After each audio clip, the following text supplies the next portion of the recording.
Welcome to the deep dive.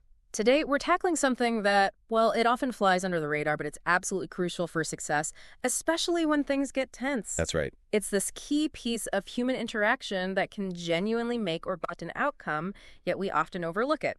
We've been digging into this really concise but powerful piece called Don't Underestimate. And our goal here is to really unpack what it's saying, how this seemingly simple idea can fundamentally change how you approach influence, how you approach understanding, and not just in, big boardroom negotiations, but in your everyday conversations too. Exactly. This deep dive is really about getting a strategic edge. But it's not about aggression, it's not about tricks, it's more fundamental. It's about focusing on, well, how we see and more importantly, how we treat the other person, getting past those instant judgments. Okay, so let's dive in. The piece throws down a gauntlet right away. It says the biggest mistake in negotiation isn't having less leverage or even making a bad offer. It's something much quieter, underestimating your counterpart. So if that's the big error, where does that usually come from? Why do we do it? Well, the source points directly to overconfidence or quick judgment. It's easy to see, right? Maybe you've won before, or you just instantly label someone based on, I don't know, how they look, their job title, maybe just how they first come across. And that stops you from really listening, from really seeing what's there. And the fallout from that, it's immediate. You get poor preparation because you figured, there's no challenge. You miss important signals, cues, because you're not even looking. And communication just breaks down because you're essentially talking at them, not with them. The bottom line is, assuming the other side knows less or has less pull or hasn't thought it through, well, it puts you at a huge strategic disadvantage from the get-go. Oh, absolutely. It's so easy to imagine that happening. I mean, we've probably all been there, haven't we? Maybe you're, say, buying a car and you assume the salesperson is just reading a script. So you tune out. Right. Or maybe you're hashing out a project and you think a junior colleague doesn't have the experience, so you just steamroll their idea. That instant judgment, that story you tell yourself about them, it can really undermine things before you even start. So if underestimation is the problem, this is where it gets really interesting, I think. The piece shifts from that pitfall to the solution, arguing that mutual respect isn't just polite. It's essential for anything effective to happen.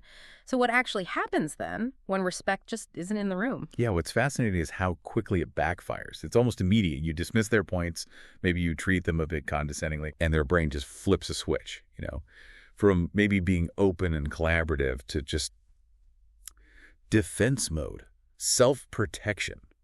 And once that defensiveness kicks in, forget about real progress. They stop listening properly. They're definitely not open to your ideas. They're just digging in their heels. And here's the kicker, the sort of surprising truth this deep dive points to.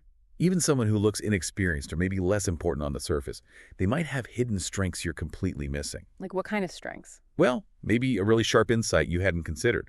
Or perhaps they have unexpected influence, behind the scenes in their organization.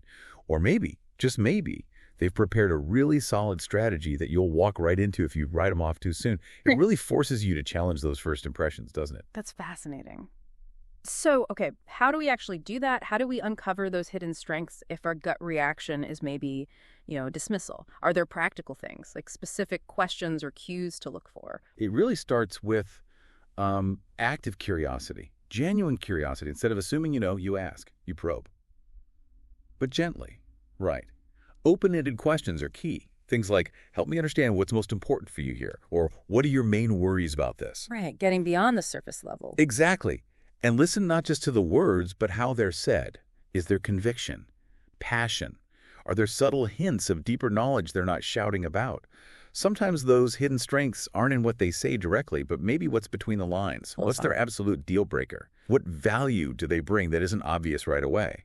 That completely reframes the interaction, doesn't it? Yeah. So, okay, what does this mean for how we should approach things day to day? How does deliberately choosing to respect the other person and actively looking for those hidden strengths, how does that actually change the game? Oh, it changes it entirely. First off, respecting your counterpart just creates a much more constructive atmosphere. The communication stays open. It feels more collaborative, less like a battle. And that helps you avoid those nasty surprises that pop up when you have underestimated someone. Yeah. Like suddenly discovering they had a key piece of info you missed. Or, whoops, there's a hidden decision maker you didn't even know about. In there. Right. And the deep dive makes another really smart point here, I think. Recognizing their value also reflects an awareness of your own limits. Ah, interesting. How so? Well, it's a kind of intellectual humility, isn't it? It says, I Yeah. don't have all the answers. Maybe this person sees something I don't. It's self-aware. And the ultimate takeaway from the source material, and it's quite profound actually, is that real negotiating power. It doesn't come from trying to dominate or bulldoze. It comes from understanding, Yeah. true understanding. And that understanding, as we've kind of unpacked here, it starts with one basic principle: never underestimate the person across the table. And if you think about the bigger picture, this isn't just some soft skill. It's actually a powerful strategic tool. Yeah. It can completely alter outcomes, often without creating more conflict. So wrapping this up, this deep dive into don't underestimate really hammers home that respecting the other person isn't just, being nice. It's fundamental. It's a strategic necessity if you want effective negotiation, if you want to avoid major pitfalls, and ultimately, if you want exchanges that actually work for everyone, including yourself. Absolutely. And it goes way beyond formal talks, doesn't it? It applies to almost everything. Disagreements with neighbors, discussions with family, which I suppose raises an important question for all of us. Yeah, something to really think about this week. How could you consciously try to find those hidden strengths, those unexpected angles in someone you might normally underestimate? And what surprising difference might that actually make in how things turn out? Definitely something to mull over.